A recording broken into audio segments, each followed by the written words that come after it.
name is Johnny Han. I was the visual effects supervisor and second unit director of HBO's The Penguin. One of the important things of doing The Penguin was maintaining the tone and the vision that Matt Reeves had from the Batman. And Matt Reeves very much was part of The Penguin. So one thing I was dedicated to, and I knew I had to get this right, was replicating the kind of schmutzy, slightly imperfect kind of parts of the lens, a little blurry, parts of the lens kind of sharp, wet. The Gotham was always like it had always just rained, kind of smears on the lens, drops of water on the lens. So that's such a signature part of the film. And so one thing we did was, in visual effects, it's very common that we shoot elements to then put into the shots later. So we made an element library of all that different schmutz and stuff on the lens by smearing different gels like silicone and hand sanitizers or soaps, anything that could like smear on a piece of glass. And we would shot for like an hour of the camera just looking through the glass with flashlights shining through those gels to create all these weird, really organic patterns and things that and then we dial them in like 2%, 3% in all the shots, just like a little bit in the corner, a little bit there. And that just helps bring it together to make it feel like a direct continuation from the film, which had done that so beautifully. So what's a typical day for you? Typical day is wondering what question marks will come up today. But that's the beauty of the job, because if there were no questions, then visual effects wouldn't exist, because we're there to solve the X, solve the question mark. And because if it doesn't have questions, it does fall like into other departments, either costumes or your stunts or your camera. But sometimes we have this weird moment in the script where like, how do we do this, guys? And then that's the question that is asked of me. And I love it, because the more I get to think out of the box, the more I'm doing my job. And so as long as I know I'm striving for something new and never before seen and imaginative, I know I'm doing something right. And if I'm doing something too repetitive and kind of relying on doing the same thing over and over, I'm not doing my job. So what I'm imagining is that someone goes, how the heck do we do this? Like, do you just go like, I have an idea, or do you go out and research, or do you go, I'm just gonna try something new? Like, what is your imagined process? It's a combination. It's usually, I have an idea, I'll probably have to research it later, but the general idea is, what if we filmed elements of glass with smeared stuff on the glass, and then I'll say, I'll get back to you guys to get the details of that, of like what materials, but maybe we could try that. Like the best ideas are actually the simplest. So if it's as simple as describing it as that, then you're probably onto something.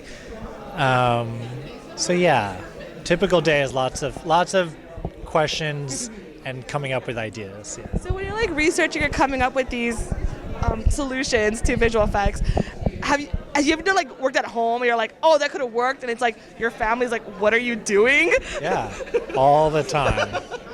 All the time. Do you have questionable items in the house? No, it could be like you're playing with your food in a weird way.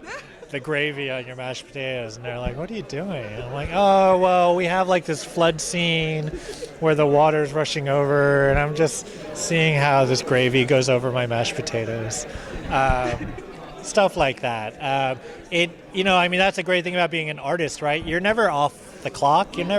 Being an artist is you're either, you're like a sponge. You're either squeezing for all your creative juices to come out, like when you're working, or you're a sponge absorbing to replenish all that creativity. So when I'm not at work and I'm just on the subway or walking in the park, or that's me observing the world and observing what's happening around me, so that when it comes time to be squeezed, I've got juice to squeeze, right? And then, how did you get into the visual effects world? Were you influenced by anybody, a movie, or you're like, I could do that in a weird way? I watched a lot of Star Trek, The Next Generation, Deep Space Nine, Voyager in the 90s. And actually, Star Trek as a franchise is almost in itself a chronology of the history of visual effects, because that show is always asked to come up with something new. And so I very much try to think in that manner. So a lot of Star Trek, Jurassic Park, Back to the Future, original Richard Donner Superman. Those were the core films that made me say, wow, we can make things like this?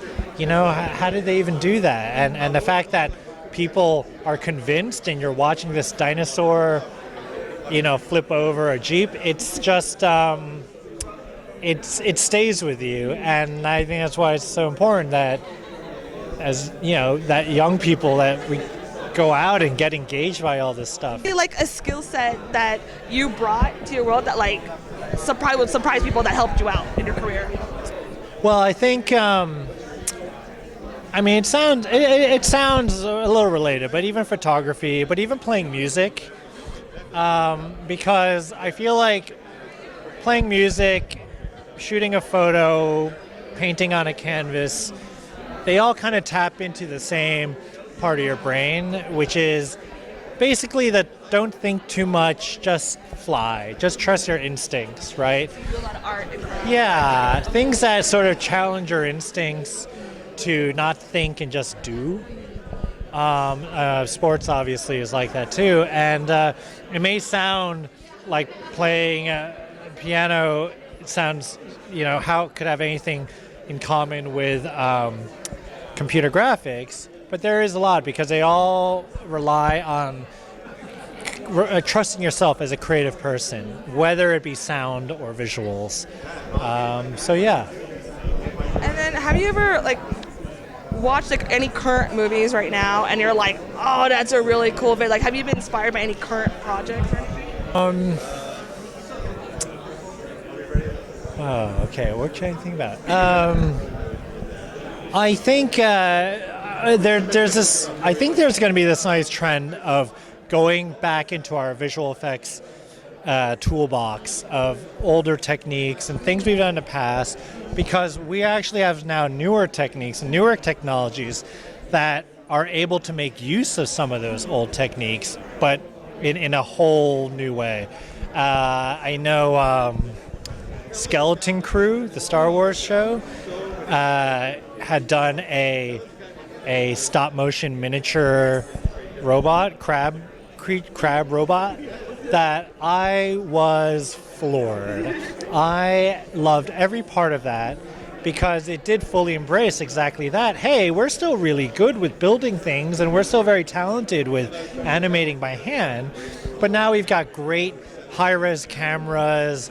We've got the technology to take those images, stop motion images, and now seamlessly combine that with our modern digital video plates in a way that maybe we can bring miniatures back. Maybe we can bring these techniques we thought were kind of long gathering dust. Yeah. With the new, like, merging old and new. Yeah, merging like some really old with some really new.